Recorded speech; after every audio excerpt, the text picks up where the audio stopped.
IAS మాకొద్దు, సందీప్ కుమార్ ఝా అనేటువంటి psycho sadist మాకొద్దు అంటూ కోమటిరెడ్డి చెప్తారట. సందీప్ కుమార్ ఝాకు మా శాఖలో పోస్టింగ్ వద్దు, సిఎస్కు ఆర్ఎన్బి శాఖ మంత్రి కోమటిరెడ్డి లేక. ఇప్పటికైనా అర్థమైందా రేవంత్ రెడ్డి? కేటీఆర్ మీద కోపంతో సైకోలను పంపిస్తున్నారు మీరు సిరిసిల్లకి. వాళ్ళేమో కేటీఆర్ మీద దాడి చేయండి నాయన అంటే వాళ్ళకి ఆ శాతగాక వాళ్ళు సామాన్యమైన ప్రజల మీద దాడులు చేస్తూ ఉన్నారు, వాళ్ళపైన కేసులు పెడతా ఉన్నారు. ఇప్పటికైనా బుద్ధి తెచ్చుకొని అడ్మినిస్ట్రేషన్ ఏంటో తెలుసుకోండి. ఫస్ట్ మీకు అడ్మినిస్ట్రేషన్ చేస్తలేదు సరిగా.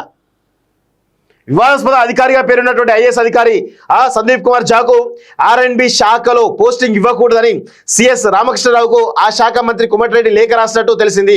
ప్రతి విషయంలోనూ ఇబ్బంది పెడతారని ఆఫీసర్కు పేరు ఉండడం వల్లే మంత్రి ఈ నిర్ణయం తీసుకున్నట్లు సమాచారం. ఇటీవల సైతం ఆయన వరుస వివాదాలతో వార్తల్లో నిలిచారు. ఆయన డ్రెస్సింగ్ సెన్స్ పై హైకోర్టు సైతం ఆగ్రహం వ్యక్తం చేసింది. మరోవైపు సెప్టెంబర్ 17 ప్రజాపాలన దినోత్సవం వేడుకలకు ఆలస్యంగా రావడంపై సీఎం సిఎస్ కు ప్రభుత్వ వైపు ఆది శ్రీనివాస్ ఫిర్యాదు సైతం చేయడం జరిగింది అంటూ చూస్తా ఉన్నాం. సో ఇలాంటి వాళ్ళు ఐఏఎస్లుగా అనర్హులు అనేది గుర్తుపెట్టుకోవాలి. ఐఏఎస్లుగా అనర్హులు వీళ్ళంతా. ఐఏఎస్ అధికారి సందీప్ కుమార్ ఝాకు తమ శాఖలో పోస్టింగ్ ఇవ్వొద్దని మంత్రి కోమటిరెడ్డి వెంకటరెడ్డి సిఎస్ రామకృష్ణరావుకు లేఖ రాసినట్టు తెలుస్తుంది.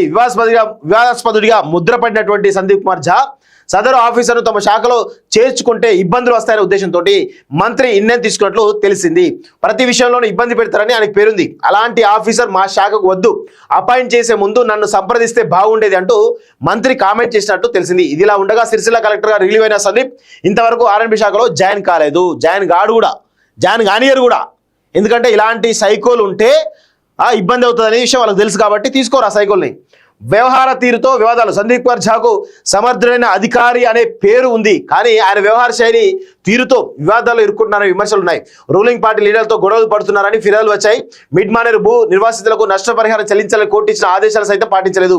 పైగా అక్రమ కేసులు పెట్టించారని బాధితులు ఉన్నత న్యాయస్థానాన్ని ఆశ్రయించారు. ఈ విషయంపై సందీప్ స్వయంగా విచారణకు హాజరు కావాలి కోర్టు ఆదేశంతో ఆయన అటెండ్ అయ్యారు. ఆ సమయంలో ధర్మాసనం ఆయన డ్రెస్సింగ్ సెన్స్ సరిగ్గా లేదని, ఆయన చూస్తే తమకే భయంగా ఉందని కామెంట్ చేసింది. జెండా వందనానికి ఆలస్యంగా. సో ఇలా ఇవి కాక అక్కడ ఉన్నటువంటి సామాన్యమైనటువంటి ఆ సిరిసిల్ల అంటే పద్మశాలి ఎక్కుంటారు. ఆ పద్మశాలి మధ్యతరగతి వాళ్ళందరూ కూడా అనేక రకాల కేసులు పెట్టి జైలు పంపించిన సందర్భాలు ఉన్నాయి. సో అంతకుముందు కేటీఆర్ హయాంలోనే ఈయన వ్యవహార శైలి మీద విమర్శలు వస్తే పక్కన పెట్టిరు.